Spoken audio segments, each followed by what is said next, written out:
Stand up and cheer for Notts again this year.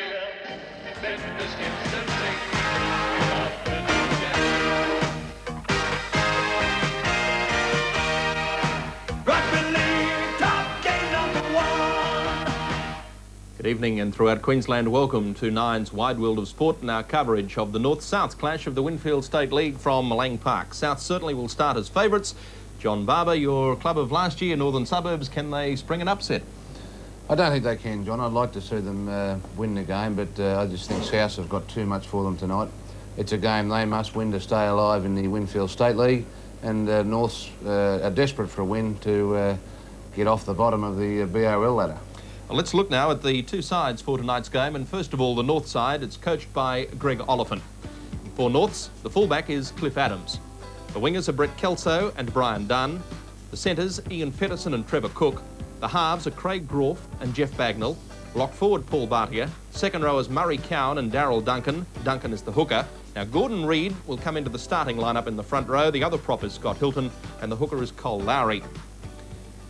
The Southern Suburbs side is coached by Graeme Atherton. At fullback is David Burke. The wingers are Leighton Islin and Paul Wallace. The centres, Peter Jackson and Brett Hayman. The halves, Brett Liso and Wayne Cullen. Lock forward and captain is Norm Carr. Second row is Mick Taylor and Scott Tronk. The prop forwards will be Mark Meskell and Brad Kent, and the hooker is Eddie Muller. Mark Meskell coming into the starting lineup. Should be a good game. The central referee is Ian Irwin, and we'll be back for the kick-off in just a moment. Rugby League Top Game #1. To take the kick-off, and in fact there's a change from the program list that we were given for Souths, and in the front row, Brett Griffin in fact will move into the starting lineup, and Bradley Kent will drop back into the reserves. So Brett Griffin wearing number 13 and Mark Meskell are the prop forwards. The kick-off is taken by Souths. Let's take you down for the touchline report to Alan Thomas. Well, it's a beautiful night here for football, John. There's hardly any breeze about. Temperate conditions and ideal conditions here at Lang Park tonight for the Souths-Norths match. With me at the moment is the Souths coach, Graeme Atherton. Graeme, Mark Meskell's in the side. He's had a nagging injury over the last couple of weeks. Have you rushed him? No, he's declared himself 100% fit, so the only thing I'm concerned about is his match fitness, so we've got Brad Kent standing by. If Mark can't go the distance, well, Brad will come on the field. Okay, how do you assess this match? Hey, we've got to win this match. There's no coming second. We've got to win to keep in the state league. We've got to win for the 2 points in the competition. My guys are keyed up. I'm sure they'll do the job for me. Okay, Souths coach, Graeme Atherton. Thank you, Alan. Yes, Souths surprisingly dropped that game out in Dalby to Toowoomba, which could prove very costly for them, and as Graeme Atherton said, they now just have to make sure that they keep on winning. Well, Souths are in possession, and they're inside their own quarterway. Leighton Islin is tackled. Yeah, it's a vital game for South tonight, John. They must win to stay in contention for the Winfield State League finals. And also, if they were to drop the game, they can start to fall behind in the race for the BRL Final Four.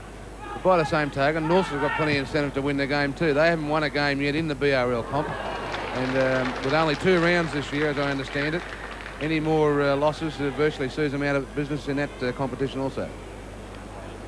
And that little gentleman involved in that play, Wayne Cullen, could make a big difference. Of course, he's been out suspended for Souths, but back at Lang Park tonight.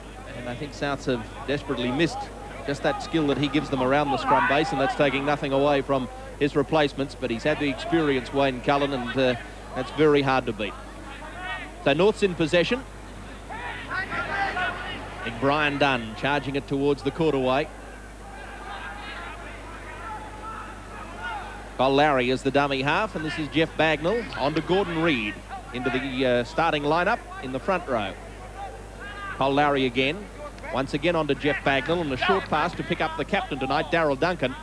For the past few matches, young Craig Groff, who's playing at 5'8", has been captain, but the more experienced Darryl Duncan is back into the captaincy role for the Devils tonight. The final tackle is coming up. Jeff Bagnall putting in the little grubber kick, going in behind Leighton Islin, and it finds touch. Only about 8 metres out from the Souths line. See, Mark, no, it's not Mark Meskell. One of the South players is down injured, and he looks in a fairly bad way too. I think you'll find it's Mick Taylor, their second rower. He looks to be in Disneyland at the moment. Differential penalty going to Norths. South's trainer Ken Ra sending to, pretty sure it's Mick Taylor, he's lying on his back.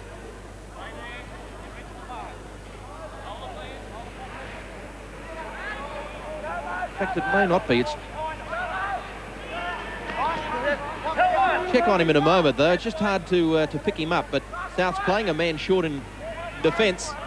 Running it hard as Murray Khan, one of the new faces in the northern suburb side.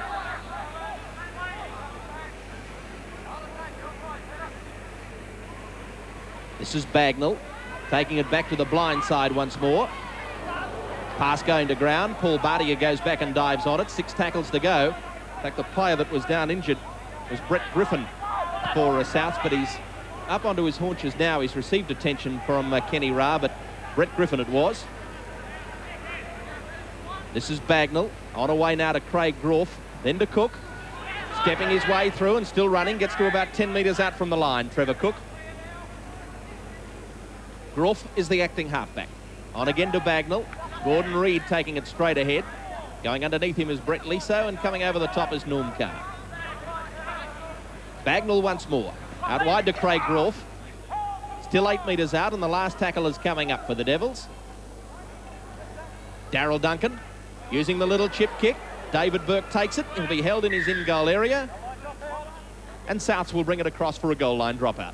Good play there from Northern Suburbs. That's their third lot of 6 tackles in a row. Darryl Duncan puts a little chip kick through here. It just didn't come off for him. If the ball had a bounce the odd way, he would have come up with a 4-pointer. But their ball control's been good. Now they've got another chance. They've got another 6 tackles to play in. They've got to try and come up with a try now. So Brett Liso to take the goal line dropout. A very big boot, Brett Liso, and he takes that almost to halfway. Running it back is the North's fullback, Cliff Adams. Lowry is the dummy half for Norths. Yogi Dunn. Yogi looks like he means business tonight. They're using him as, it looks by the looks of it, as a 7th forward, and that's a good way to employ Big Yogi. Because if even though he's picked on the wing, he's got to get involved in the game. Then he can be a very good footballer. If you just leave him out in the wing, he seems to think he's at Eagle Farm and wants to have a bit of a spell. Ball lost by the former Goondiwindi boy, Scott Hilton. So the knock-on and the differential penalty is going to go South's way. It's against the North's pack. A lot of interest, in fact, in the performance of the referee tonight, Ian Irwin, who's been the centre of attention over the last 24 hours.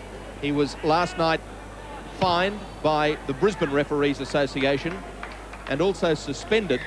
However, this appointment was made by the Queensland Rugby League, and so he is allowed to referee in this match tonight.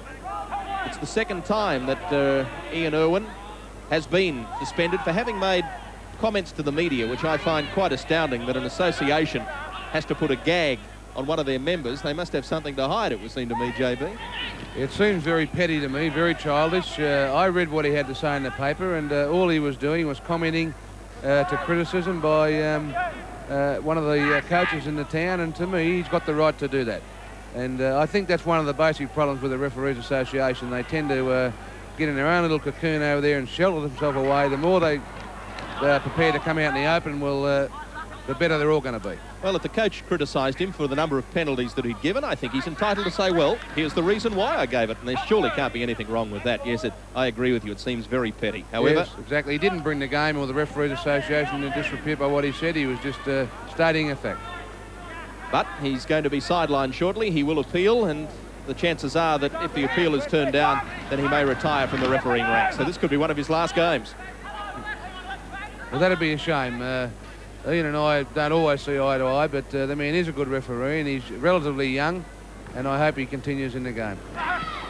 Running it hard for Norths is Murray Khan. He's 12 metres into South's territory, and the last is coming up for the Devils. Played back to Cook, given away to Craig Groff, standing back behind the ruck, and again he puts in the little kick. Getting it once more behind Leighton Island, and a good gain of ground by Craig Groff. And there's his coach, Greg Oliphant. So this scrum packing just inside the South's quarterway. They've started well, Norths. They have. Their ball control's been first class, and But if they're going to win the night's game, it's not really going to... That's going to be a big part of their game, but they're going to have to come up with a super defensive effort. Their main problem has been in defence, not in attack. They've got enough attacking flair to score 2 or 3 tries, but they've got to stop Souths and hit hard and often in defence. So taking it straight ahead is Brett Griffin. He's got that nose of his taped up. That's where he obviously got that knock a few minutes ago, but he's recovered from it. Peter Jackson standing deep, getting his kick away, putting it downfield for Cliff Adams. John, it's good to see Jeff Bagnall fight his way back into first-grade football at halfback. I think my difference of opinion with young Jeff last year was well documented, and also his difference of opinion early in the season with Coach Oliphant. There's been plenty written and said about that. But it does show the character of the young man. He's a fine young man. He's a good athlete and a good footballer.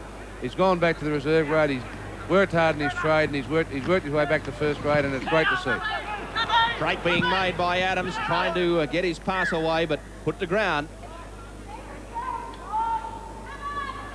The only problem Jeff had last season and early in this season was that he's such a brilliant little individual footballer that it's at times he forgot that there was game plans and set pieces of play and patterns of play. But from all reports, he's learnt that now, and it's great to see him back in first grade at halfback.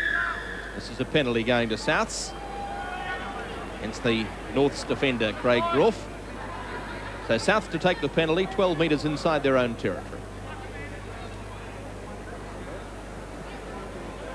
It's a penalty there for not allowing the man to get up and play the football. It's a constant penalty that happens in the game, and it's a good ruling. One of the tactics of a lot of football sides is to slow the play the ball area down as much as they can to give their defensive line a chance to form. So the tap taken by Eddie Muller onto Brett Griffin. They're 20 metres inside North's area. Muller again to work the ruck for them. His pass given away to Cullen, then to Liso. Cullen coming around him, out wide to big Mark Meskell. Meskell trying to crash his way through, but held on to by Trevor Cook. Meskell once more. Back it goes to Cullen. Then given out wide to Scotty Tronk. Away through first of all Jackson to Leighton Esland. Fires a pass, well, he intended to fire it back over the top. But the touch judge rules that it came off a North's hand going into touch. Now this will be an interesting one to see again on our NEC replay. Peter Jackson, his pass to Leighton Esland. Now Esland shapes to get it back over the top. Yes, and in fact it came off the head of the North's defender, Trevor Cook. So a good ruling. And it takes the scrum to only 10 metres out from the North's line, and Souths, of course, have the feed to that scrum. Not much Trevor Cook could do about it, but they're going to get a differential penalty, Souths.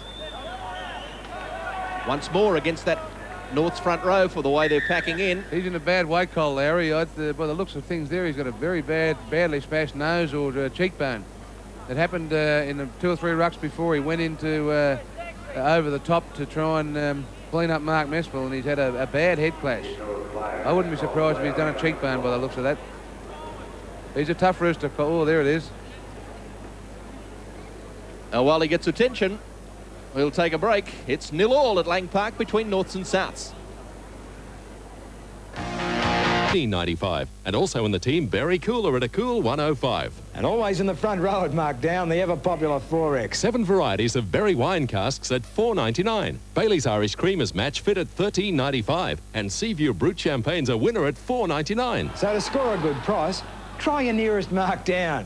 Up the Maroons. Well, Cole Lowry just getting to his feet. The penalty, of course, has gone to Souths. Looking pretty worse for wear. Here's the incident. He went in to tackle Mark Meskell and accidentally got one in the tackle.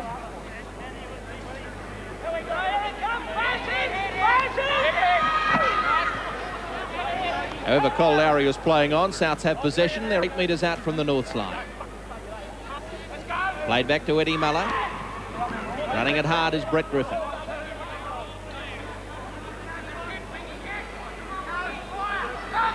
Muller again. On the blind side to Wayne Cullen. A long pass intended for Leighton Esland. Into touch it sails. So another scrum. 15 metres out from the North's line, but this time the Devils have the feed. So Cullen here trying the cutout pass to Esland. It was on too because it was only Cole Lowry, who's a hooker, marking him in defence. If he had been able to get hold of the ball, he may have gone on with the job. Cole Lowry well and truly down in that scrum, but Norths have come up with it. Scrum they needed. They're under plenty of pressure. Now, North's tactics will be interesting here. It'll be interesting to see whether they elect to employ the rolling ruck game, in other words, take the ball over the advantage line and just try and make yardage, or whether they just use it for 1 or 2 and then put their foot to the ball. They're just inside their own quarter-way by a couple of metres. Ball played back, given by Lowry, away to Darryl Duncan. Duncan gets away from Griffin, looks for support and finds Lowry backing him up well. Meskell makes the tackle. Back again to Darryl Duncan. Now they'll work the blind side from Craig Groff to Paul Bartier, then out wide to Brian Dunn. Dunn is held on to by Leighton Island, and the last is coming up for Norths. Groff again, couldn't get his kick away, gave it back to Gordon Reid, not the best of kicks. Taken on the full by Norm Carr, and this will be a penalty to Souths. It's against Norths for being offside. In front of the kicker, and they encroached within the 5 metres. Souths get the penalty. Peter Jackson will kick for touch. 0-all it is. Good tactics there from Northern Suburbs. The Souths are a football team where you must starve them with possession. Once you start to give them plenty of ball to play with, they're good players. That's exactly what they want to do. But if you can make them come up with a lot of defence in the game, you can dull some of their brilliance. Wayne Cullen, the run around with Eddie Muller onto Brett Griffin. Griffin wrapped up by Paul Bartier going low, and over the top Craig Groff making sure he couldn't get the pass away. You're watching the NEC Big Game, coming to you live from Lang Park.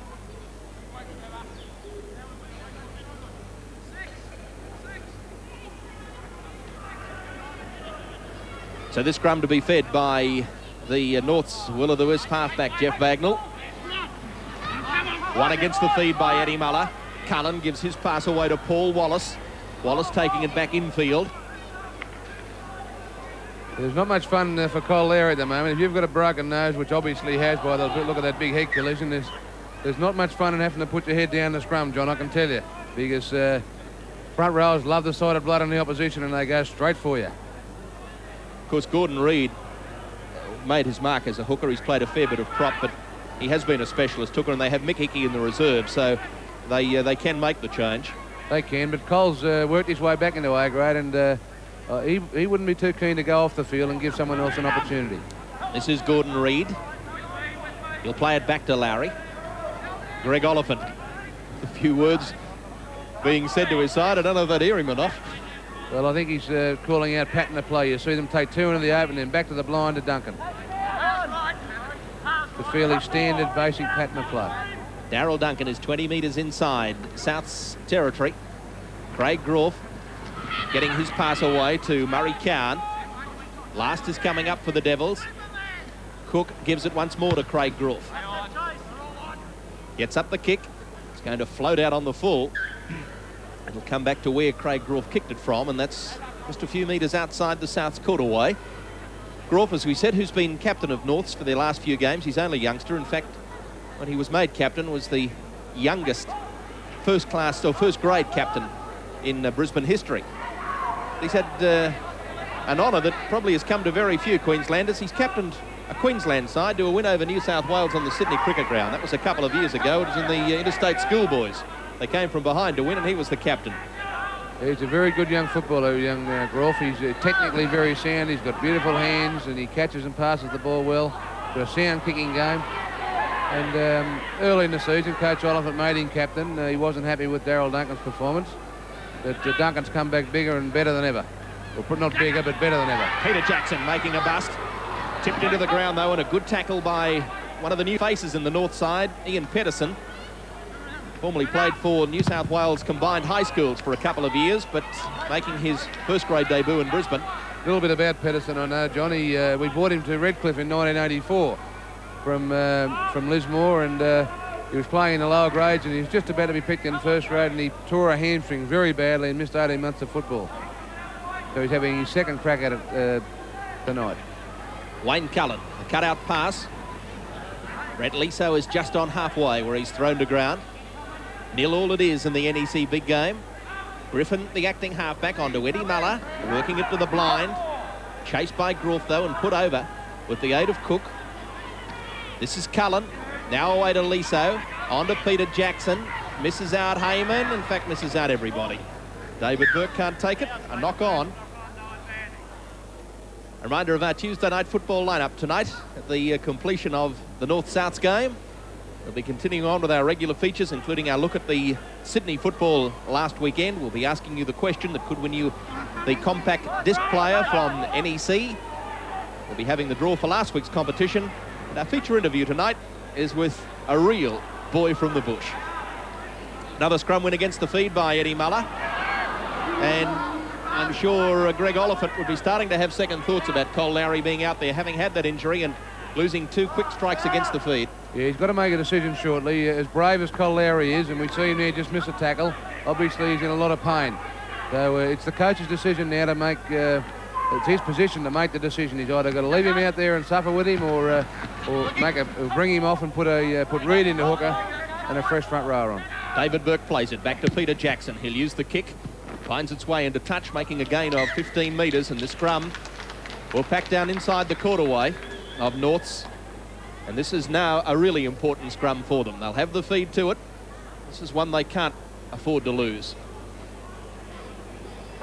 Jeff Bagnall feeds the scrum. It's locked in the scrum. It could come South's way. It does. Oh, they've got to do something about this, Norths. Back to Brett Liso. Liso was put to ground only 15 metres out. Yeah, Ollie's got to make his decision now. He can't leave it go and all of a sudden find himself 6 points behind. Paul Wallace is only 8 metres out from the line. South looking dangerous right in centre field. Played back to Eddie Muller, then away to Wayne Cullen. Cullen gives a short pass to Scotty Tronk. He's 5 metres from scoring. Plays it back to Muller. Norm Carr running it hard from the back. 2 metres out. He's pushed back by the North's defence. Carr to his feet. Plays the ball back to Taylor, then it goes away to Wayne Cullen. He flips it back to Eddie Muller, a long pass over the top. Out wide is Brett Griffin. He's got Mark Meskell with him, but hit in a lovely tackle by Brian Dunn. Yogi Dunn driving him back, and the last is coming up for Souths. Once again played to Meskell. Now it goes to Cullen. He'll use the little kick across the face of goal, rolling into the in-goal area. Dropping back for it for Norths is Brett Kelso. Can he get out into the field of play? He can't, and Norths will bring it across for a goal line dropout. A good solid defence there from Northern Suburbs. Cullen puts the little grubber kick in here. Kelso's forced to come back in the end goal. It was a perfectly placed kick, just that his chasers weren't quite quick enough. But Norths have got to do something here about their scrums. They can't afford to be losing tight heads in their own half. Scrums are going to Souths by 6-3, but 3 of those have been against the feed. Good dropout taken by Darryl Duncan. Running it back is Leighton Island. That's the halfway line you can see on your screen.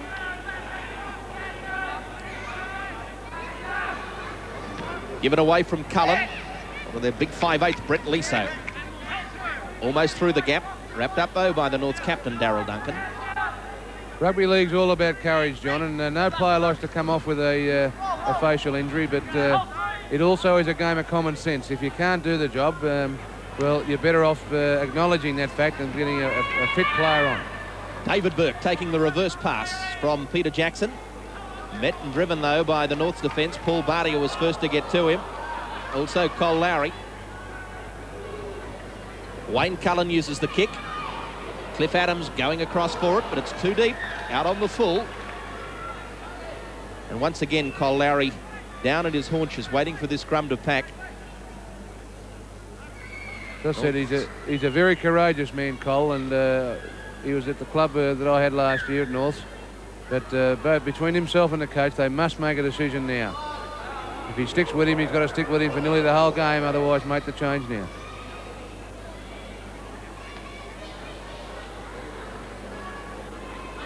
Well, there's an interested spectator at the rugby league tonight. That's George Pipos.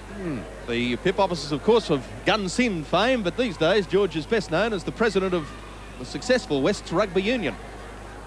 And the premiers? They are the premiers, and he's a very fine host too when you happen to drop in there for a cold beer. He certainly is. Well, I can't say he's here spying on somebody that he wants to buy. Maybe there is. He might be a scout for South Africa. As I say, there might be truth in the rumours of professional rugby union. No, he is a great host, George Pipos.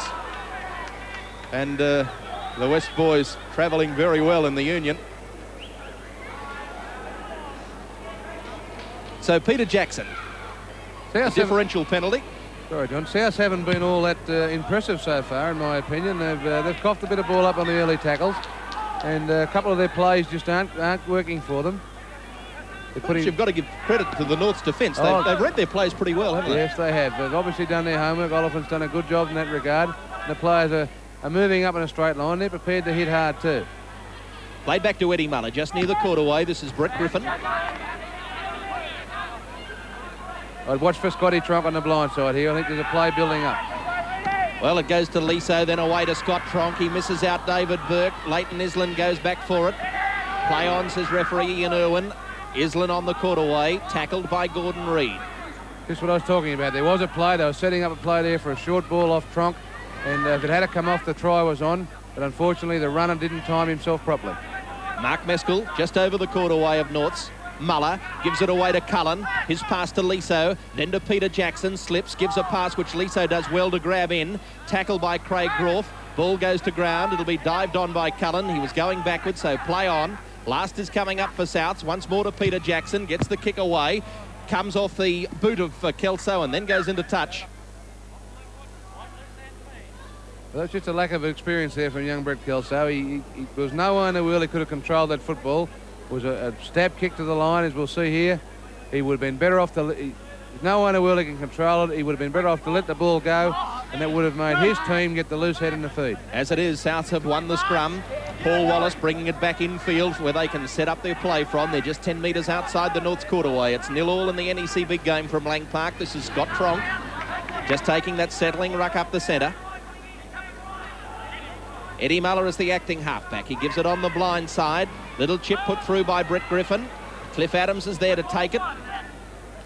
Brett Griffin bearing down on him. He did well to take that ball, Cliff Adams. Brian Dunn running it back hard to the quarterway. Gordon Reid. Cole Lowry with that bloodied face of his is the dummy half. Scott Hilton. I think Wayne Cullen will probably be able to testify how powerful Scotty Hilton is. He's pretty raw, Scott Hilton, but Wayne Cullen felt his effects as he bounced away from him there when he went in for the tackle. This is the last coming up for Norths. Darryl Duncan thought first of all about kicking and then decided to run it. The pass unintentionally travelling forward. So a scrum midway between the quarter and halfway. Here it is. Just marginally, but referee Ian Irwin rules it went forward. So Souths have the feed to the scrum. Away to Brett Liso. Misses out Jackson. David Burke coming into the line, can't take the pass. They put it to ground and knock on. North's tactics are very, very good at the moment. They're not kicking the ball back to Souths on the early tackles to try and relieve pressure and make yardage. And they're controlling the ball reasonably well, which means that they're starving South of possession. And when South are getting possession, as we saw from the previous scrum win, they're turning the ball over on the first or second tackles. They're not very impressive at the moment, Southern Suburbs. But they are the sort of football side that all of a sudden can run in 2 or 3 quick tries and you can find yourself 12 or 14 behind. So it's 0-0 and we're 15 minutes away from half-time. Between Norths and Souths, Ian Pedersen, the North centre, having just received attention. And we have a replacement in the South side. Here's Alan Thomas. Yes, well, Brad Kent is on for Brett Griffin. Brett's got a bit of a nasty nick on his nose, and Brad Kent, number 11, is now in the lineup. So North taking it towards halfway. Tackled is Paul Bartier. Back to Cole Lowry. Given on the blind side to Gordon Reid.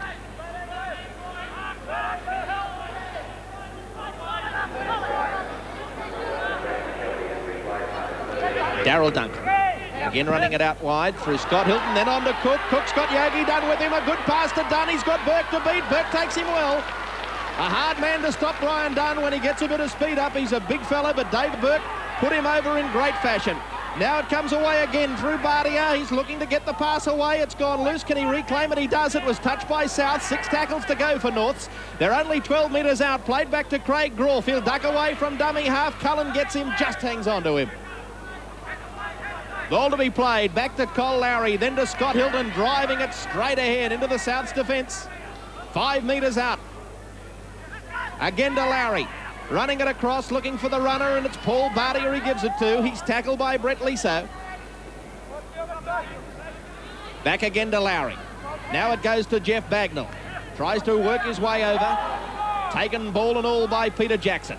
Last tackle coming up now for the Devils. Duncan puts in the little grubber kick. Eddie Muller dives on it in goal, and Souths will bring it across for a goal line dropout. Yeah, very effective play there from Northern Suburbs. They look well organised and well disciplined. Here we see again Duncan on the last tackle, forcing the line dropout with a nice little grubber kick through. But Norths are looking very impressive, and they've got South rattled at the moment. And going back, that was a good tackle by David Burke. It's not a pleasant sight to see Brian Dunn in full flight coming at you, and you know you're the only one that is there to stop him. Yeah, it's one of the hardest tackles in the game to make, what we call a one-on-one defensive situation where you've got a winger coming down and a fullback. He's got yardage on the inside to play and about a 10-yard sideline. It's the hardest tackle in the game to make. It was well done by the fullback. Darryl Duncan, 5 metres inside the quarterway. Played back to Larry, then to Bagnall. On it goes to Craig Groff. He gives it away to Brian Dunn, who's come in from the wing looking for work. He's tackled this time by Wayne Cullen. Ball played, given by Adams. Away again to Groff, then to Bagnall. Bagnall gives his pass to Murray Cowan, hitting a lovely tackle by Mick Taylor. Made to lose the ball too in that tackle by Taylor. That was a good one. A knock on. Souths will have the feed to this scrum, just 11 metres from their own line. There Cowan hitting a good tackle, and he spills the ball. Forces the scrum. And this is where Northern Suburbs need a real big push in the scrum to try and come up with a win against the feed and apply more pressure. Didn't work for them. Wayne Cullen runs it away from the scrum base, tackled by Paul Bartier. Liso is the acting halfback. On to Peter Jackson, and immediately Souths want to clear it from their own territory, and that's a very big kick by Peter Jackson. It won't find touch, but Cliff Adams has to go back just 12 metres from his own line to pick it up. Just under 12 minutes until the half-time break, and it's 0-0 in what has been a very good game at Lang Park. And well chased too by Peter Jackson, following his own kick down, and traps the North's fullback in his own quarterway. Well, that's good tactics from South. They've been under immense pressure in their own half for the last 7 or 8 minutes. Rather than just graft away, they elected to give North the ball back in their own territory, and obviously they get confidence in their own defence. Jeff Bagnall to Craig Groff, to Scott Hilton, and the pass travelled forward. Ian Irwin spotted it. So an important scrum, which will go down just on the North's quarterway. A reminder, of course, at the end of our telecast of this game tonight, we continue with Tuesday Night Football, and we'll be asking you the question that could win you this wonderful prize from NEC, our weekly prize of the compact disc player. It comes from, naturally, NEC. Well, Norths have won a scrum against the feet, an important one, and away it goes to Brian Dunn, this time down the touchline. Peter Jackson coming across, Leighton Island is behind him. He still stands and gets his pass away to Craig Groff. He's only 12 metres out. Ball played back quickly to Cook, then away to Jeff Bagnall. On it goes to Darryl Duncan. Duncan tried to get it away to Pedersen. He's still going, Darryl Duncan. A pass which he hoped somebody would pick up, and it was taken by Cook. He's 5 metres from the line. Norths can do everything but score at the moment. Away to Jeff Bagnall. A short pass on to Gordon Reid. He's 5 metres out. Cole Lowry moves in to be the acting halfback for the Devils. On away it goes through Bagnall, then on to Groff. He gets rid of his pass to Murray Cowan. Cowan floats it over the top where it's taken by Cliff Adams, but it went forward, no try. Well, the break's just not going North's way. That would be heartbreaking for Coach Oliphant in the grandstand. It's a good decision. It was just floated forward, but Norths are playing a much better football at the moment. Their forwards are working hard, and when they're moving the ball on the back line, they're looking very effective, and they're controlling the ball well too. But differential penalty goes to Souths. They've got to come up with a try shortly, Norths. We're into the last 10 minutes. They've made all the play. One of the problems when you make all the play and you don't come up, you just seem to play yourself out. And the penalty count is going to Souths by 6-1. 0-0 is the score. Mark Meskell. Taken and driven back. Good determined defence. Bit of a fight on. Scott Hilton having a little disagreement. And that was good defence by Scott Hilton, and Cole Lowry going in to take on big Mark Meskell. You'll see here Hilton. There's not much style about Scott Hilton, but he's very effective. He goes in after the big man, and probably not the right thing to do, but you know, football's all about shattering the opposition, and the two big men have, at some stage or other, have got to come to blows and will take each other on. Not necessarily like that, but good to see he's enthusiastic. Spoken like a true front rower. Very diplomatic, you front rowers, aren't you? I know exactly what you meant. Yes. Brett Griffin, who's off the field. He's one front rower who found out what it was all about tonight. Got one on the snout to prove it. Mark Meskell again. He's 10 metres inside North's territory. Well, Meskell's a danger man for Northern Suburbs, so they must let him know that they mean business. They can't play soft on him. If they do, they'll be in trouble. I'm sure regardless of what happens, they'll have a drink after the game. That's part of the front rowers' policy, isn't it? Yes, that's one of the policies of the union. Doesn't matter what happens, it stays out in the middle, and then you go and have a few goal forexes. Brett Liso using the kick. Taken again by Cliff Adams. He's just 10 metres from his own line. Liso chases his own kick through and catches Adams. Played back to Bagnall. Craig Groff a few metres inside his own quarter way to play it.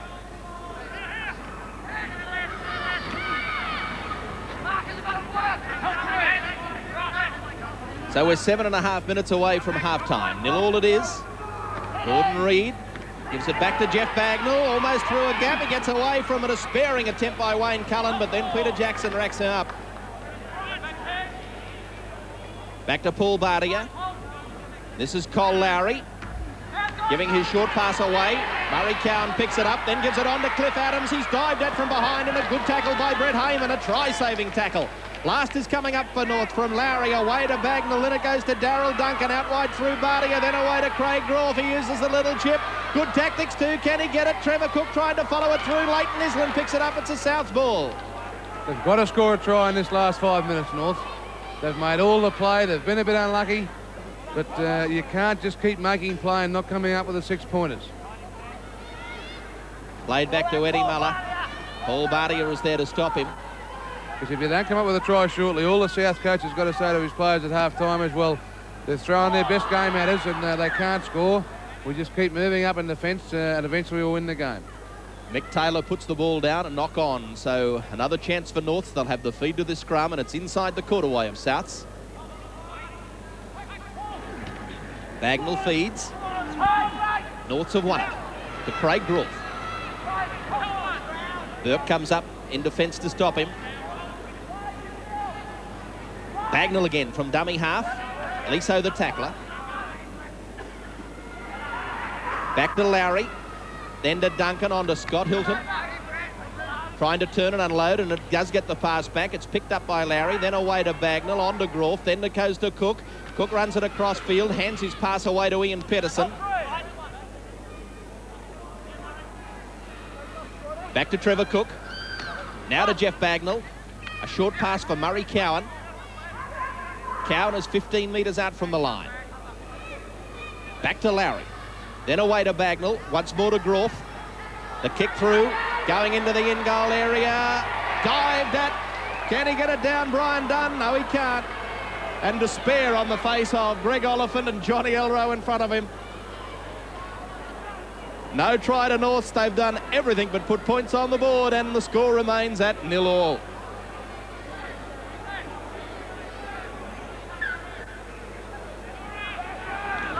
Well, poor old Greg Oliphant. He must be almost to the stage of ripping that hair out. I know exactly the way he'd be feeling, but he can be proud of his boys too. They've gone into the night's game heavy underdogs, but they've come out, they've really put it to them in defence. There's been plenty of good heavy tackling out there. They've tried everything they possibly can in attack. They've controlled the ball well. But this is the key period of play right now. Norm Carr making a bust, but Tidied up by Jeff Bagnall. He'll play the ball back to Leighton Island. Then it goes away to Wayne Cullen. This is Liso. Gives his pass to Peter Jackson. Hit by Cook. Made to spill the ball. It should be a North's ball. It will be. Norths will come up with it. Craig Groff plays it just inside South's territory. Darryl Duncan on the blind side. Dummies. Tries to run himself. Chased by Peter Jackson. He's almost to the quarterway. 4 minutes remaining until the break. Away to Bagnall. This is Paul Bartier.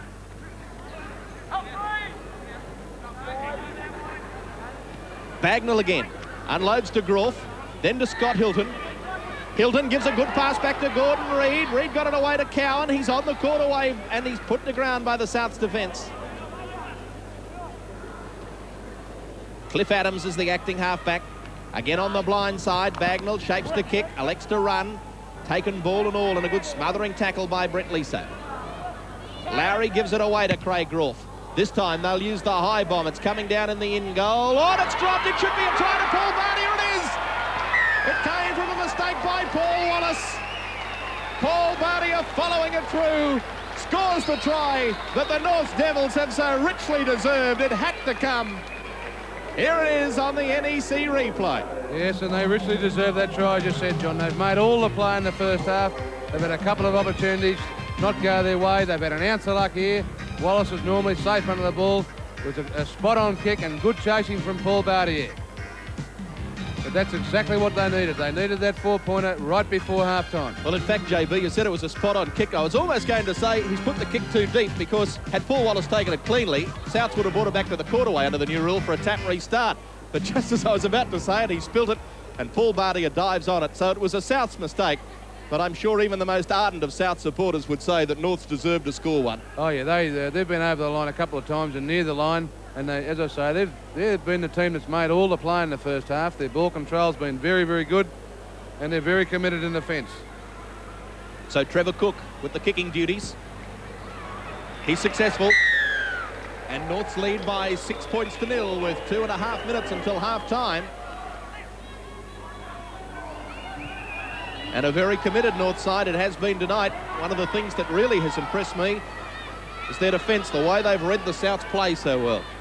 Yeah, they're covering the football field from width to width, and they're moving up together. They're not leaving any holes, and they're not afraid to go in hard either, and really try and destroy the opposition. Well, this is the try scorer, Paul Bartier, one of the most experienced players in the North's lineup. This is a crucial period of play for North. They can't afford to turn over possession here on an early tackle and give South a chance to score before half-time. Brian Dunn almost busting through, but Eddie Muller was there to cling on to him. Back to Lowry, then to Scott Hilton. Wingnut, as he's affectionately known by his North teammates.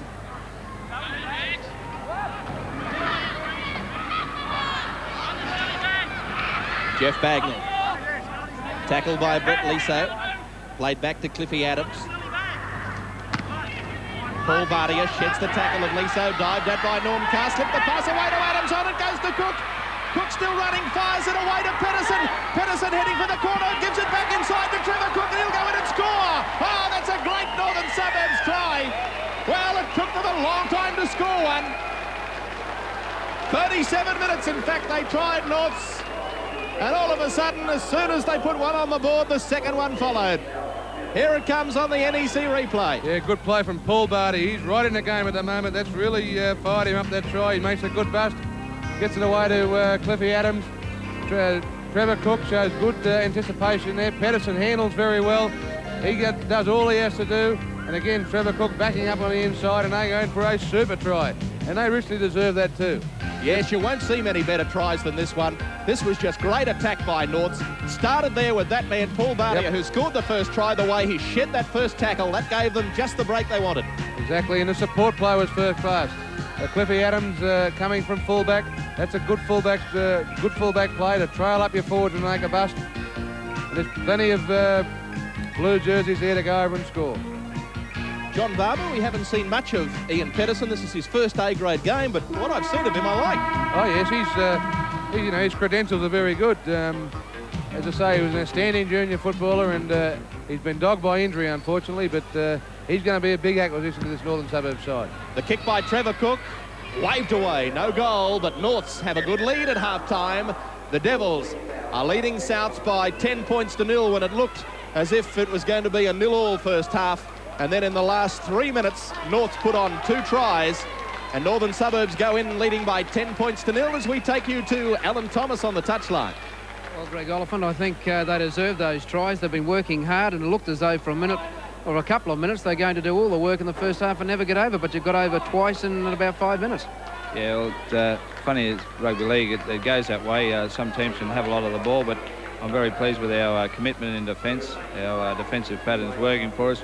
I'm a little bit worried about our deficiency in the scrums. We've lost 3 against the head, and you know, the scrums are about 8-3, and the penalties have gone against us 7-1. So obviously we're doing a lot of things wrong around that scrum area, so I'll have to attend to that at half time. Greg, it's not often we see Norths here at Lang Park. Did the boys particularly lift themselves because they were playing here at headquarters and it was a television match? Well, I told the fellas before the game we're all Queenslanders. So we've got a few cockies in there, Barry. But you know, if you're a Queenslander, there's only one place to play good football, and that's on Lang Park, as far as I'm concerned. Well, let's hope they can keep it up in the second half.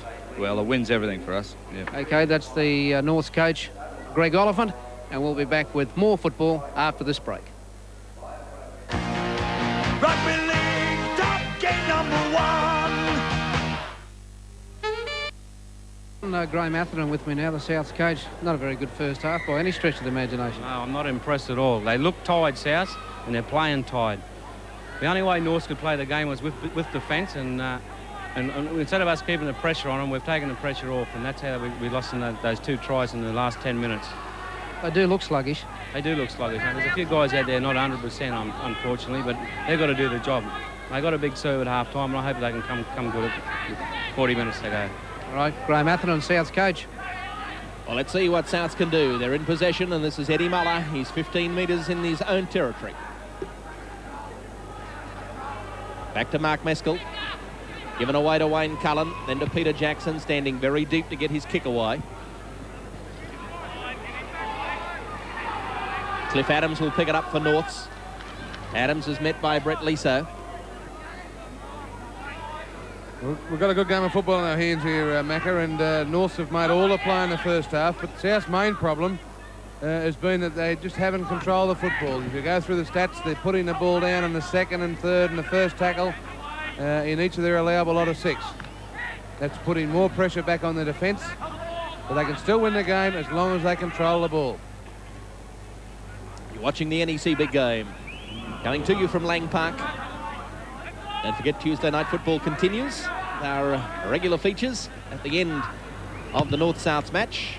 Our feature interview tonight is with a real boy from the bush. Paul Wallace to play it.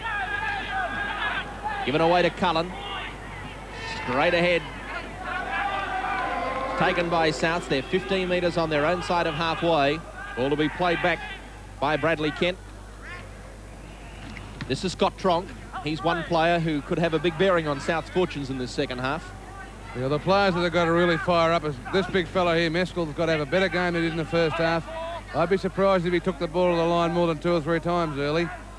But he's probably done as much in the second half as he did in the whole first half. Scott Tronk's one of their playmakers, and of course Peter Jackson. David Burke, the ball from Liso back to Jackson. He puts in the kick, taken by Brian Dunn, who's been having a wow of a game for the Devils tonight. Dunn is held on to by Muller. In to assist in the tackle was Scott Tronk.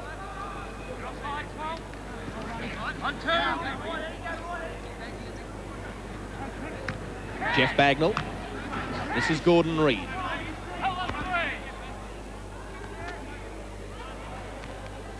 Back to Cole Lowry, then to Bagnall. Away to Craig Groff, then to Scott Hilton.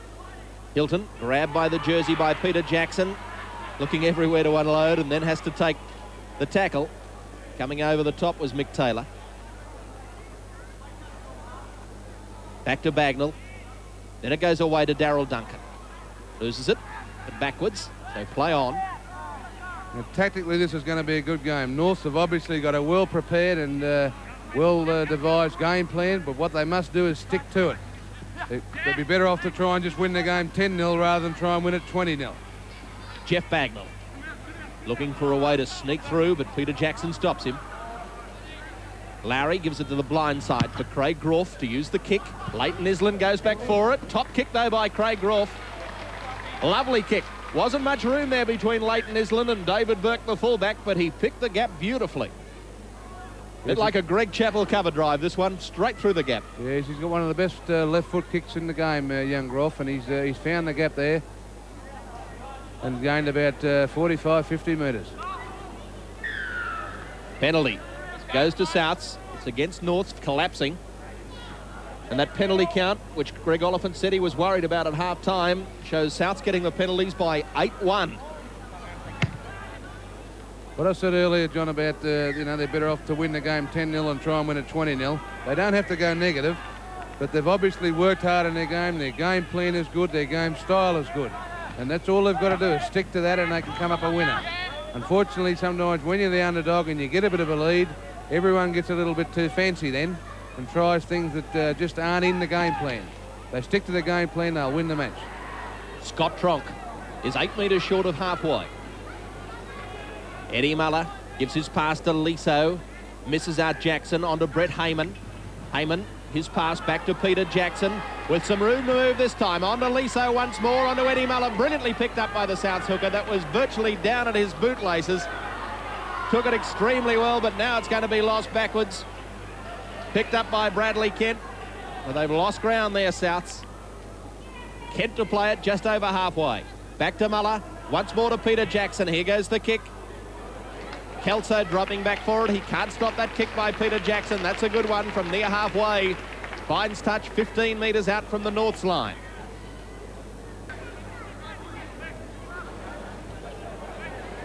Plays it back to Lowry. This is Bagnall. Then to Duncan. To Trevor Cook. Dummies to Craig Groff. Elects to try and run himself. Darryl Duncan again. Works the blind side to Gordon Reid. Tackler going in low was Scott Tronk. Scott Hilton, the North's prop forward. That's the 5th tackle. Craig Groff on the blind side calls for it. The kick once more finds touch. A gain of 20 metres. See there the difference in experience. Paul Wallace, the South winger, is relatively experienced now after a couple of years in first grade. There was no way in the world he could control that kick from Groff, so he just elected to let it go into touch, which means that his team comes up with the loose head end of feed, which should guarantee possession. And Souths have won the scrum. Brett Liso, taken by his opposite 5'8" Groff, with the assistance of lock forward Paul Bartier. Now to Peter Jackson. Just a short ball for Scott Tronk. Eddie Muller. On again to Cullen, then to Mark Meskell. Well tackled by Trevor Cook. Muller distributes through Cullen to Liso, to Jackson. Heyman tried to get it. It's loose. Players from both sides going for it. Knock on both ways. Ian Irwin to put the scrum down. 15 metres inside South's territory. Here it is on the NEC replay. The Souths were very lucky there that North didn't come up with another try. They very nearly intercepted that pass. Now, South's tactics in this half have got to be fairly simple. They don't have to panic. They're only a try out of the game at this stage.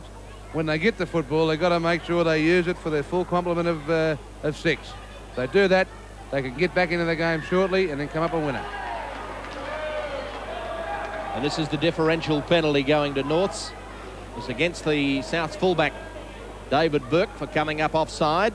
Still remains a differential penalty, though, which means that Norths can't kick for goal. Penalty count favouring Souths by a big margin, 8-2. And Trevor Cook kicking for line. Norths leading by 10 points to 0. And we're 30 minutes away from full time. Cole Lowry to take the tap. Bagnall gives it to Murray Cowan, heading back for the blind side. Then picks up Scott Hilton coming back across play. Back to Lowry. Now to Bagnall. Tries to jink his way through. Norm Carr is there to stop him. Lowry once more distributes for Darryl Duncan. Duncan's pass back to Lowry. Now to Groff. They're going to open it up away to Cook. Trevor Cook trying to bust through, but the two centres, Peter Jackson and Brett Heyman, are the defenders that put him to ground. Lowry again. This is Craig Groff to Murray Cowan. He reaches the quarterway. Groff distributes for Bagnall, then to Gordon Reid. 5 tackles gone for Norths. The last on to Craig Groff for the high kick. Taken by Ian Pedersen and put to ground 5 metres out, and that'll be the changeover of possession. Souths to play it. See, that's a dangerous tactic here. You see Wallace not even elect to go for the ball. I know it's the last tackle and they were expecting a changeover, but if Pedersen had been able to slip a short pass to his winger there, Norths would have scored again. Penalty goes to Souths, which they can do with because they're only 10 metres from their own line.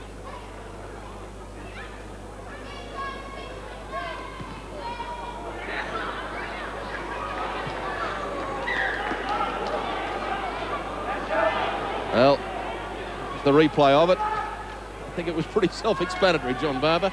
Yes. But you get sick of saying how long will it take players to realise that this is going to be nothing but a penalty? Yeah, I don't think I'd bother making a comment on that anymore, John. Mark Meskell gives his pass. Bradley Kent stood in the tackle, handed it back to the centre, Brett Hayman. Cullen spins it out wide to Scott Tronk, then on to Peter Jackson, then to David Burke. Burke hands it back to Taylor. Just short of halfway, tackled by Kelso. Underneath him was Scott Hilton. South's captain Norm Carr. Last coming up for Souths. Back to Peter Jackson for the kick. Into the in goal. Cliff Adams to run it out. Now, North's main commitment area has got to be in defence. If they go back to their last outing on the weekend, they led 10-4 at half-time, I think it was, against Toowoomba, and came up a loser. So they can't afford to lapse in defence in this afternoon. A mighty job so far. If you can do it for one half, you can do it for the full game. Well, the penalty has not only gone to Norths, but Paul Wallace has got himself 10 minutes in the sin bin. So perhaps that's just a sign of South's frustration. Yeah, it's frustration, and that's lunatic play from Wallace. He's a good player, Paul Wallace. I've got a lot of time for him, but I'm sure he owes his football team now. He owes them 5 minutes extra when he comes back out there. He says just simply no point in arguing with the referee. It gets you nowhere. South steal the ball from Norths in the play the ball. Muller gives his pass to Scott Tronk, who's tackled. They're 10 metres inside North's territory. North's leading by 10 points to 0. Cullen away to Liso.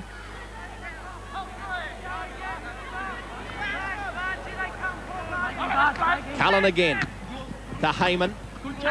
Good tackle. Well, you heard North say it. Good tackle, and it was a good tackle front on by Trevor Cook. And you could hear them calling each other in defence too. You could hear him calling Bartier, was calling out, come forward, boys, come forward. That's what defence is all about, covering your football field and communicating. Peter Jackson putting the pass down, had plenty of time to take it. It may not have been a perfect pass, but one that he should have been able to take. The Souths are going to need a better performance from Peter Jackson if they're going to get back into this game. He's got to forget about what might be coming up in the future. He's got to play football here tonight. Jeff Bagnall feeds the scrum. It's won by Norths. Runs it to the open side, dummies, and then runs straight into the clutches of Norm Carr. Bartier distributes for Brian Dunn.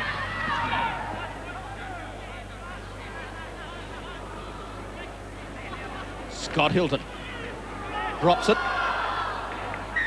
Cole Lowry will go in to dive on it, but a knock on by Hilton.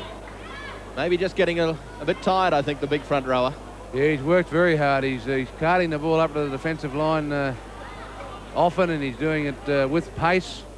But he'd be getting a bit weary here. Now we see a complete turnaround now in the scrum penalties. All went to South Way in the first half. Now he's evening them up. Peter Cross is the ruling against Souths. I just wonder if at half-time someone told him what the scrum penalties were, John. Well, the scrum penalties are 5-3 now in South's favour. Overall penalties going to Souths by 9-4. Maybe he doesn't want to be asked another question about 10-0 or 10-0 penalty counts.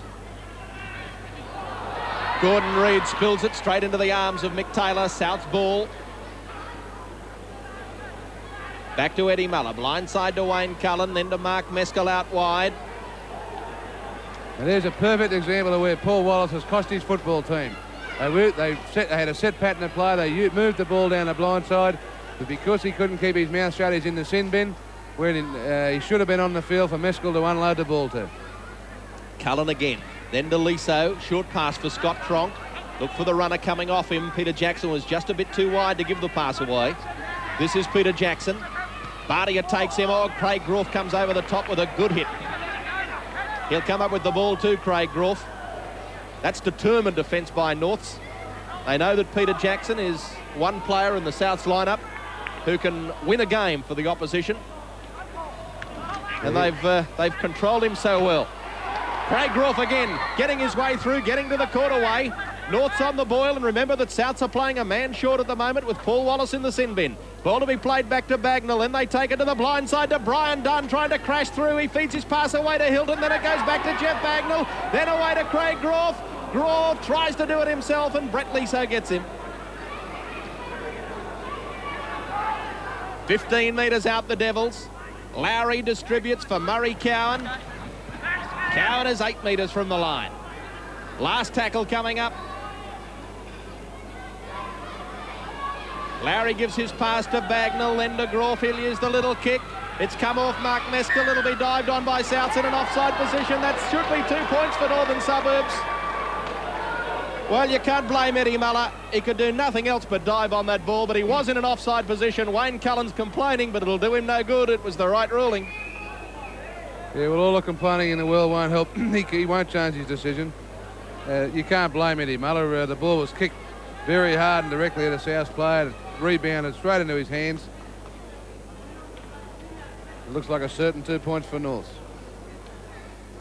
Trevor Cook to line up this kick, which can take Norths to a 12 points to 0 lead.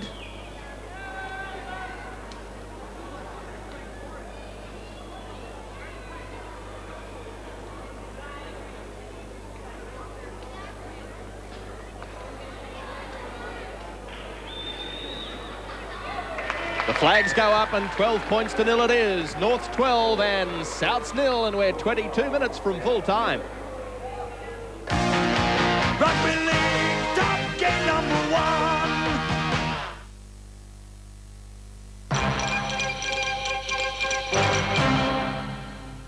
Evening, Bruce Page. Salvage engineers in North Queensland are tonight deciding the fate of an Indian cargo ship stranded on a reef east of Mackay. They flew to the scene this morning, 300 nautical miles off the coast. Their report is expected to decide when and how the ship will be salvaged. The federal government is to seek the extradition from Austria of Barry Richard Bull, named by Drugs Royal Commissioner Frank Costigan as leader of the Queensland drug trade. A shower or two tomorrow with a top of 27. And I hope you can join me for Nightline after the Rugby League. Cap before he came on, which part and parcel of Richo's makeup. It's a trademark of Richo, and Norths have got to be very careful with a player like Richo Hill too. He doesn't make first grade that often, probably because maybe his application of the game isn't the best, but he's a very, very talented ball player. And if they stand off him and let him use those skills, he's a player that can create holes.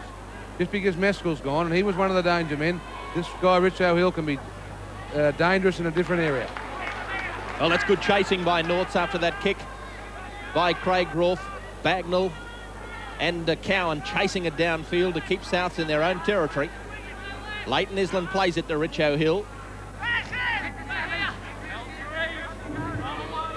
South badly needs something from Scott Tronk here.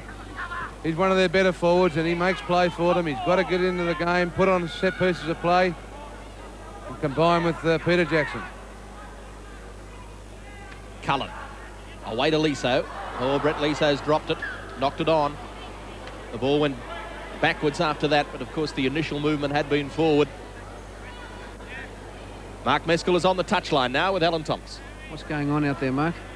I don't think there's enough talk amongst the boys, mate. We had a pretty hard game on the weekend. There's a few guys carrying injuries and the team's a bit mixed up at the moment with players coming in and out. What about your condition? Well, I blew up a bit tonight. I've been 2 weeks without hardly even training, just trying to rest me back, and we decided to give me a run tonight because if I don't, it's another 2 weeks before I have a game. Okay, so what do you think Souths need is a little bit more commitment? Yeah, a bit more talk to each other and just doing what we tell each other to do. Okay, Mark Meskell, going to have a well-earned rest. Norths are only 15 metres out from Bagnall. Away to Craig Groff. He dummies and gives it back to Darryl Duncan coming up on the inside. Duncan loses it backwards.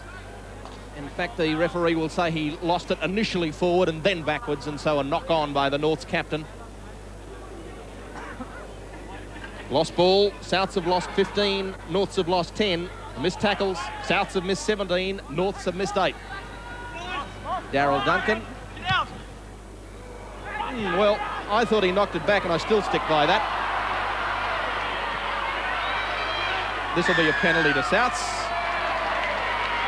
Leighton Island, of course, interfered with. Held back without the ball. Yeah, I thought they were a bit unlucky to have a scrum pack there, John Barber, but still, that's the way Ian Irwin saw it. Yeah, he read the play wrongly there, but he was correct in this decision. Big Yagi knew he didn't quite have the pace to stay with Island, so he's elected to interfere with him in the back play. And Irwin was right on the mark to make the correct decision. But they're the sorts of things that Norths can't afford to do. They can't afford now. They've got a good lead, but they can't afford little technical, silly errors like that.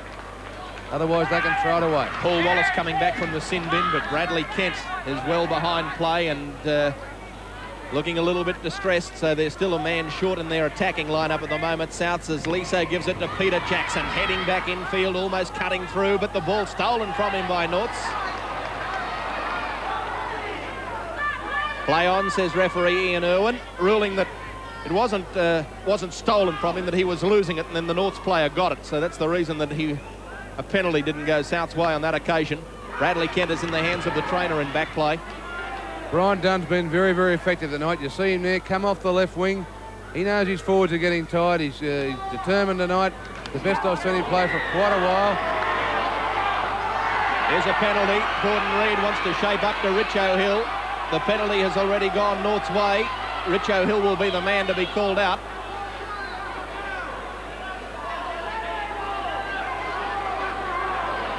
Here it comes again. Darryl Duncan, the Norths captain.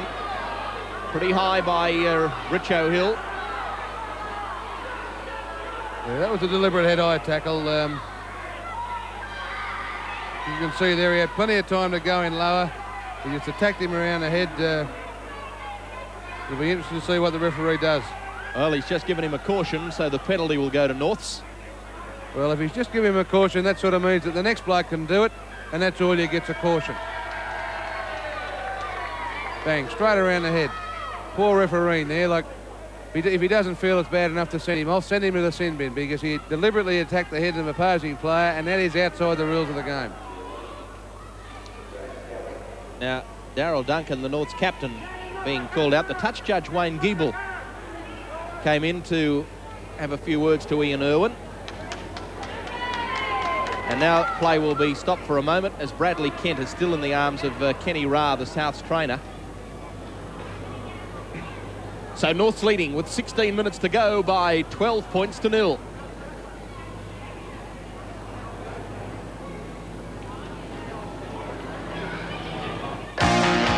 Rugby League top game #1.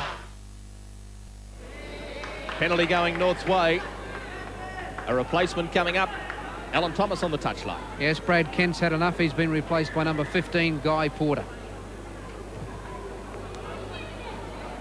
Brad Kent, in fact, hasn't left the field as yet. He's being assisted off the field by the trainers. But Guy Porter will replace him in the Souths lineup. Porter will wait until he's cleared the field. Lowry gives the pass to Gordon Reid. Penalty goes to Norths against Wayne Cullen and Brett Liso. Liso will be the player called out. Those Souths just starting to show their frustrations in this game at the moment, trailing by 12 points to 0. And again, we see South, they're frustrated and they're concerned about the situation they're in, but they're going about it the wrong way. They're just giving away silly penalties. They've got to drive in hard and try and destroy the opposition in defence. What football's all about is shattering the opposition in defence. They must, you can't go outside the rules of the game. Brad Kent has left the field. Guy Porter on as his replacement. Trevor Cook lines up this kick. Some 11 metres in from touch, if he can kick it. Be good night for Souths because it'll take Norths to a 14 points to 0 lead. Souths can still draw level at the moment with 2 converted tries. They've got 15 minutes left to do it. But any more than 12, going to be nigh impossible for them. The way Norths are playing. Not the best of kicks by Trevor Cook. What's more, it doesn't go dead. That allows South to run it out. Back to Norm Carr. Then to Wayne Cullen. Now, Souths have fallen apart at the moment. I see there Peter Jackson is an extremely good footballer, but there's a bit of niggle in their game, and I wouldn't be surprised if there's a bit of sledging and so on. And they've fallen for the old 3-card trick, South. So they want to box on now rather than play football. If they do that, they're no chance. In fact, Norths are becoming somewhat of a bogey side for South's John Barber. Last time they met, when you were coaching Norths, Norths got up with a surprise victory. Yes, when I decided last year, one of our best wins. We were the last team to beat them last year, actually, in the first game of the 3rd round. And again, not giving away anything out of school, but part of our game plan was to bustle them and put it right on them. And their whole style of football just fell apart, and it's happening again tonight. I'm sure a lot of the players in the North side that were in that team would remember it. Oh yeah, they've got some good memories of some of them. So let's go back to that head-eye tackle of Rich O'Hill. It's a bone of contention of mine. Like, it might sound funny coming from me, but if you attack the man around the head deliberately high, you should be sent straight from the football field. If every player and every coach knows that that is the policy and is consistent, it cuts it out of the game. Well, it certainly happened in Sydney on the past couple of weeks. In fact, Peter Kelly from Canterbury facing the judiciary tonight. We should have the result of that judiciary hearing in our Tuesday night football. When we show you the Sydney highlights, we'll show you that incident. It happened in the first minute of Canterbury and South Sydney, and straight off he went.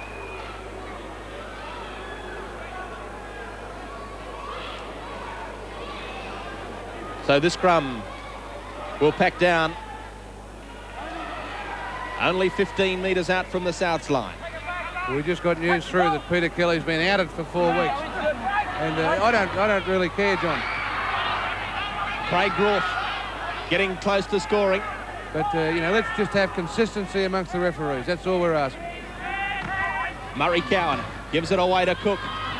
Looked to get the pass to Ian Pedersen, but couldn't.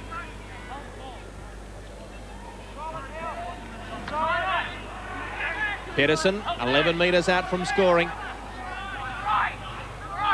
Cole Lowry is the acting halfback, calling the play, gives it away to Hilton. Oh, he gives a bad pass. Lowry scoops it back. It goes into the arms of Cliff Adams. Adams is tackled by Leighton Island. Straight across field, Cookie was the call, and that's exactly what he did. The last is coming up for Norths. Now they can use their play. Darryl Duncan. There goes the field goal attempt by Darryl Duncan. It's unsuccessful. That was fairly sound tactics there. He's kicked some good field goals in his day, Darryl Duncan. One that stunk Wynnum Manly last year. Certainly, from within his own half. I'll never forget it. But if it had come off, it really would have wrapped the game up for them. It didn't work, but it was sound thinking. So there's 11 and a half minutes remaining. Norths lead by 12 points to 0 in our Tuesday night football, the NEC big game from Lang Park. Rich O'Hill.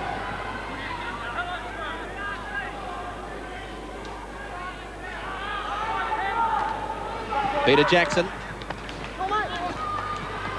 It was good sound football there from Northern Suburbs. Rich O'Hill brought the ball to the line. They're not worried about getting square. All they're worried about is winning the game, and that's good common sense football. Liso with a short pass onto Taylor. Almost through. Bulldog to the ground, though, by the North's defence. Scott Hilton got to him. Liso again. On to Scott Tronk, then to Hill, on to Peter Jackson. Oh, Jackson is hit once more by Craig Groff, but the ball was touched by North. 6 to go.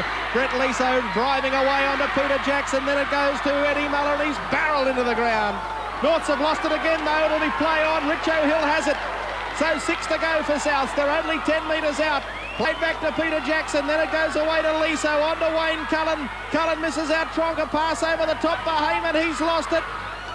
Back again, it comes through Porter on to Paul to the fullback David Burke, and Burke is 12 metres out. Tackle count restarts after it was knocked down once more by Norths. Played back to Leighton Island. Island running it across field just a couple of metres to steady it down for Souths. What about Paul Bartier's work right in the fence? He saved a certain try on a beautiful tackle from Muller, and you're on the far side of the field, and he's come over here now and he's been involved in the last 2 or 3 tackles. Super effort from Bartier. Ball played back. This is Scott Tronk charging towards the Norths line. Wayne Cullen, the dummy half. Again, Bartier's involved in the tackle. Liso on to Richo Hill, to Peter Jackson. Put him through a gap, and Jackson goes in to score. Giving the wave to the crowd. He should think about getting the ball down first, and he does so. Peter Jackson scores, so South's on the comeback trail. It's 12 points to 4, and it should be 12-6 in a moment. Here's that try on our NEC replay. Yeah, it's been a mighty effort from North, but they had to wield it shortly. And here we spoke about Richo Hill earlier. He's got very good ball skills. You see him just hold the ball up there, create the hole. And Peter Jackson, a class player that he is, I think he's really trying to gain his balance there, Macca. But and he's run into the hole, and should give them 6 points. But again, Richo Hill. You see him just hold it up there, creates the hole. Groff was committed to going to make the tackle. Pedersen, the Northern Suburbs player, didn't come in, and as a result, we have a try. Yes, we'll give the benefit of the doubt to Peter Jackson. In fact, he was trying to get his balance just to make sure he didn't go over the dead ball line. See Richo Hill there just hold the ball up. It appeared he was going to pass it early. If he had it done, there wouldn't have been a hole there. He just held it up, committed Groff to him, took him out of the defensive line, and good anticipation from Peter Jackson. So 12 points to 6 it is, and it's still 8.5 minutes from full time. Replacement, here's Allen. Yes, number 11, Mick Hickey is on, replacing number 9, Murray Cowan. At replacement in the North's lineup, Wayne Cullen traps the ball with his foot, then regains it. Well, Souths can draw level with another converted try. Eddie Muller gives it on the blind side to Paul Wallace.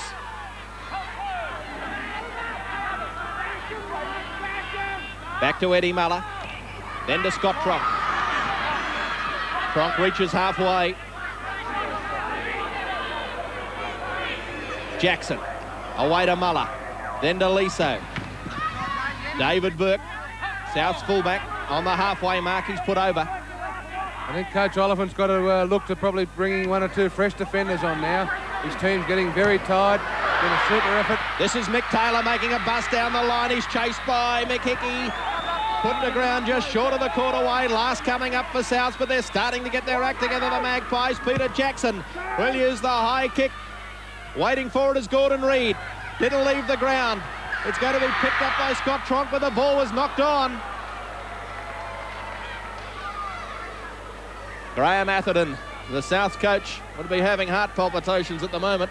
He would be, but his team's finally starting to put it together. But Norths are getting very tired. It's been a super effort from them tonight. They deserve to be in the lead by 12 points to 6.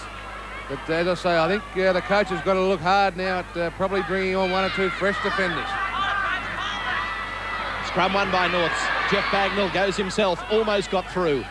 The last line of defence was Peter Jackson to get him, and some of those Norths forwards getting up very slowly. In fact, a couple of them still aren't up. Now they are.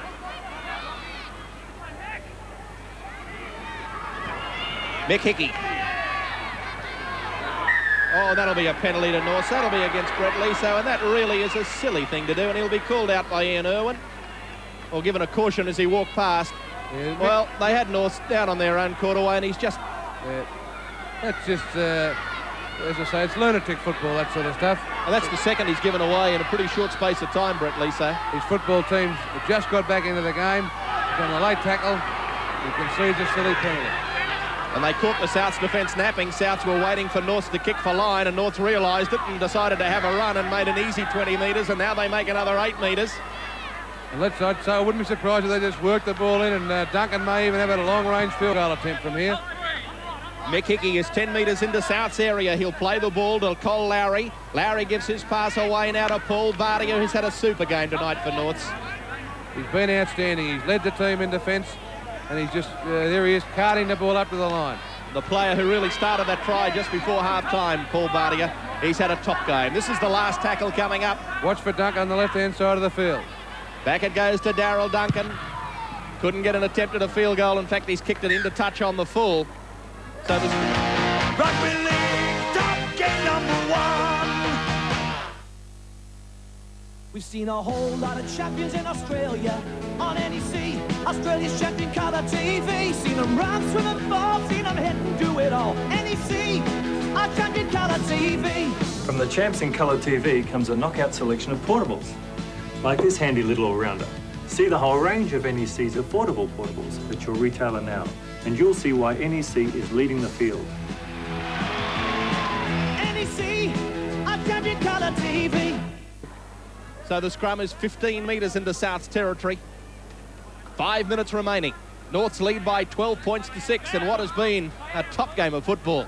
It's been a first-class game of football. North's effort's been fantastic. They've come in for a fair bit of criticism, but they've come back very strong. Norths have won one against the feed, and what a vital time to win it. So the scrums against the feed are now 3-all.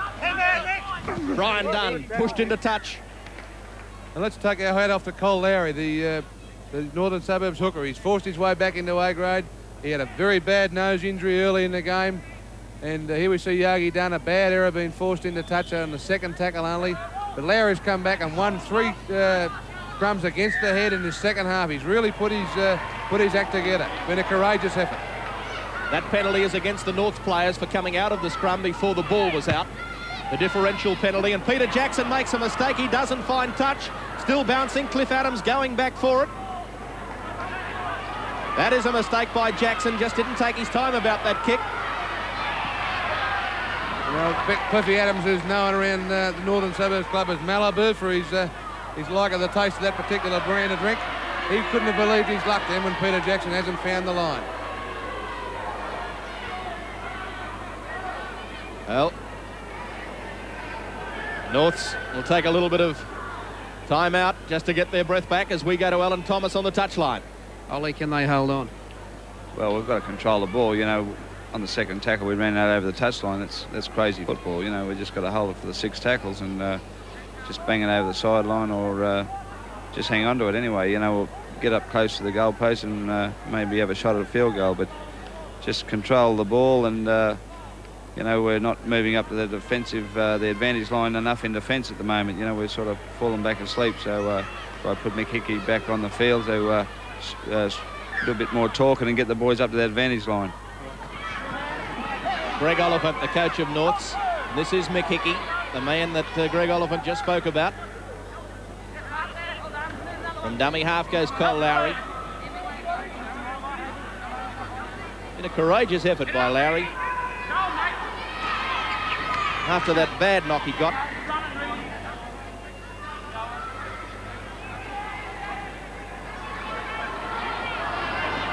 Lowry again. Once more away from dummy half. Last coming up now for Norths. Craig Groff sets himself on the blind side to get the kick away and the left foot kick. Paul Wallace running it back over halfway. The Norths have got to come up with a super effort here in defence. This will be South's virtually last chance. They must just move up the advantage line, as Coach Oliphant said.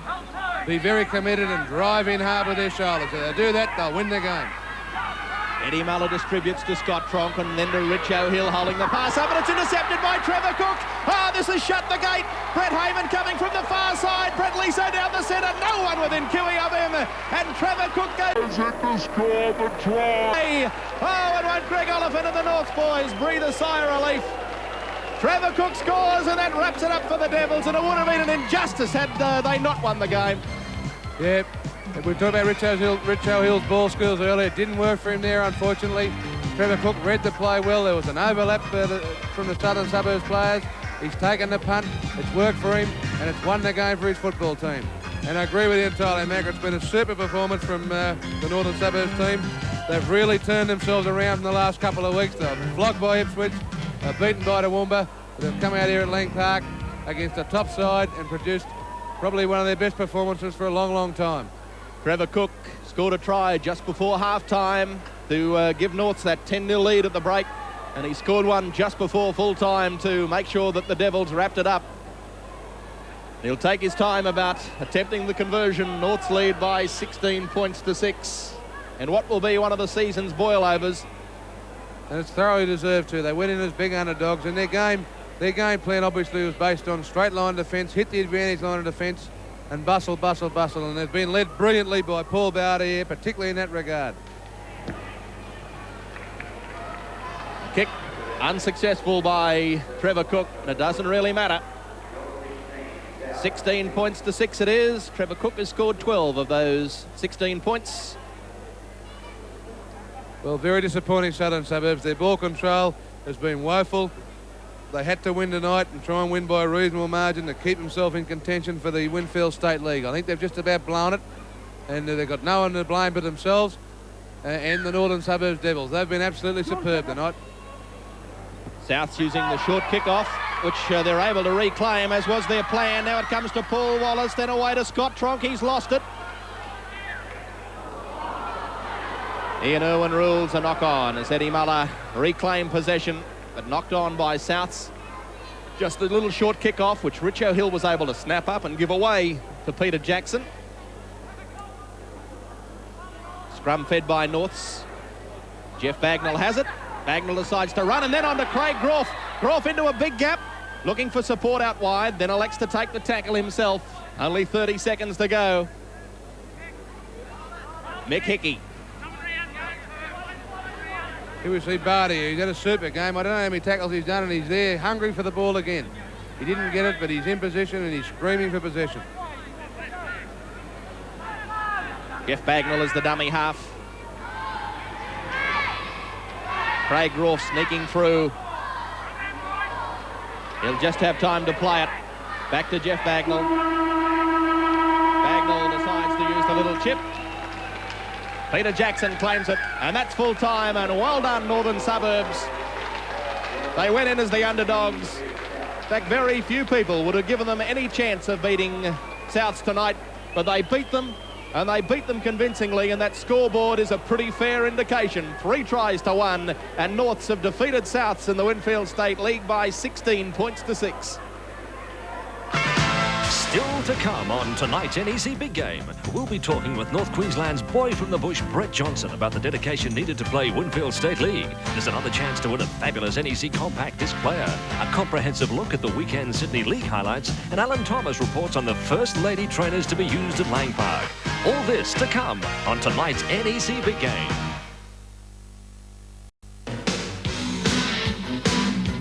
And now, the NEC Man of the Match.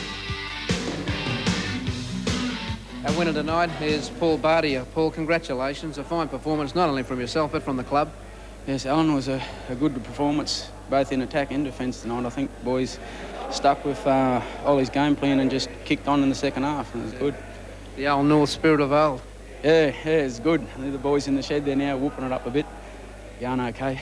Good. Paul, you've had 6 years with Norths. You haven't played for any other Brisbane club, and they've had their ups and downs, but you've stuck with the club through thick and thin. Why?